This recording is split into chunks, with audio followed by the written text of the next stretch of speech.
Me personally.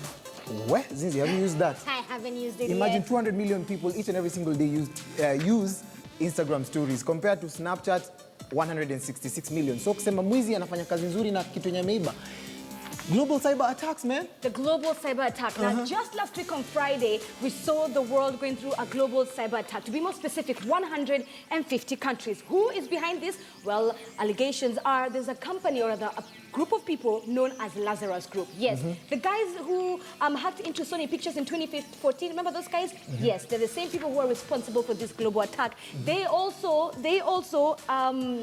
attacked the Bangladeshi hospital or the bank in 2016, and just this last week alone 150 countries have done so. So Aseli, there's a prominent theory behind this. Who is behind it? And like I've told you, it's Lazarus Group. Now these guys are saying to be working for North Korea despite the fact that they were working in China. Imagine some of the other businesses zenye zimekuwa affected ni 12 businesses in Australia.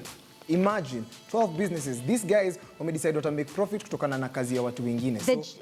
The gentleman that you're seeing right now on your screens is 22-year-old Marcus Hatkins, and he is the man who is responsible for slowing down that cyber attack.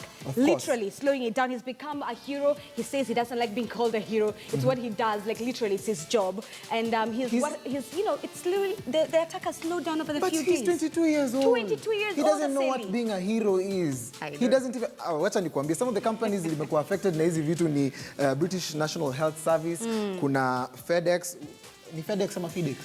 Whichever, potato. Of course, you're one of the companies that delivers products all over America. Telefonica, a Spanish company, a German company with the name Dushban. Na Checkpoint, in as much as unatuambia tuko safe, inasema labda hawa watu wenye wana delay crime, wanangoja tu tuzubae so that they can come back with a big wave of cyber attack. That's something scary. But Indonesia also had 2 hospitals that were blocked from all of this. North Korea had 4 companies. 300,000 computers were infected by that malware. Imagine, 300,000. Yeah. And I'm telling you, that is not the only thing. Oh, that's not the only thing that happened. We have another story in Uganda. It's a fully condition. How many people know? It's a fully condition where Chameleon was involved in this thing. Chameleon got saved. The singer Chameleon. The singer, yeah. You know, he pretty much sings and raps at the same time. This guy got saved. Do you know how he got saved? Talk to me. It was actually a business. He was in business with a church pastor. He's called Mr. Mayanja.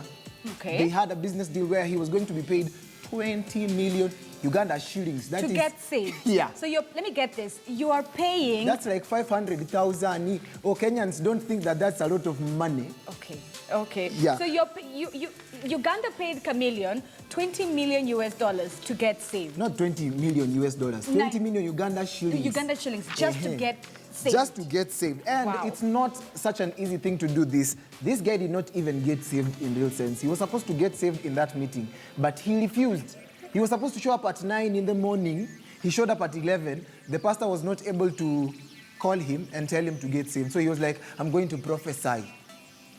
Okay. I am going to prophesy. Zinzi, I'm going to prophesy. Wow. It's a fully condition. Clearly. Yes. 20 million Ugandan shillings just to get saved. What was the Kenya shillings? I don't know. Okay. So let's now take you to Australia, and we want to introduce you to get this, the world's longest cat. Yes. And he has gotten internet fame across this specific week. He has more followers, I'm sure, combined than, you know, you and I. 20,400 followers on Instagram. Lakini watu wanafuataje paka. Look at that. That cat alone, actually. He's called Omar. He's 120 centimeters long. He weighs 14 kgs. The world's longest cat currently in the world is 118 centimeters. So Omar overtakes him with about 2 centimeters. Yeah? So ukitaka kujua kile hii paka inakula ndio ikuwe kubwa hivyo. It eats cat food ya kawaida and raw kangaroo meat. Unakulaje nyama ya kangaroo? Paka inakula nyama ya kangaroo. Si inaweza kukukula. Lakini mimi na suggest hivi. Si Mungu afanye kuku zikuwe zina grow zinakuwa kubwa hivyo.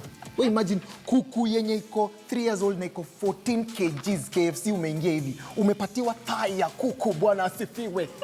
Thigh ya kuku 2 kilograms of The Luya in your silly. Lakini Mungu natufanyanga aje? Paka inakuwaje kubwa hivyo? Si ufanye hata kuku. 120 centimeters, ladies and gentlemen. Omar, internet fame across the world this week. All right. Natushana na mbuzi, man. Surely.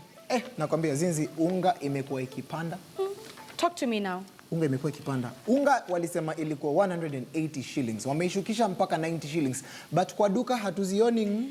And that exactly is what we will be talking about today. How the cost of living is affecting young people. You could be a university student and you live off campus with the money that you're given by your parents. How has it, influenced you this specific month with the inflation rate? Or you could be a young person also living alone and you've been working for 2 years. Yes. How are you supposed to handle your money during an inflation time like this?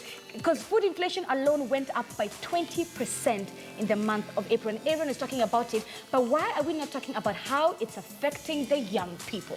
Exactly. Ndio maana tunataka hii conversation iendelee on Twitter, on our social media handles @Brian_Aseli, @Brian_Aseli, right, @Zinzi_K, @KTN News.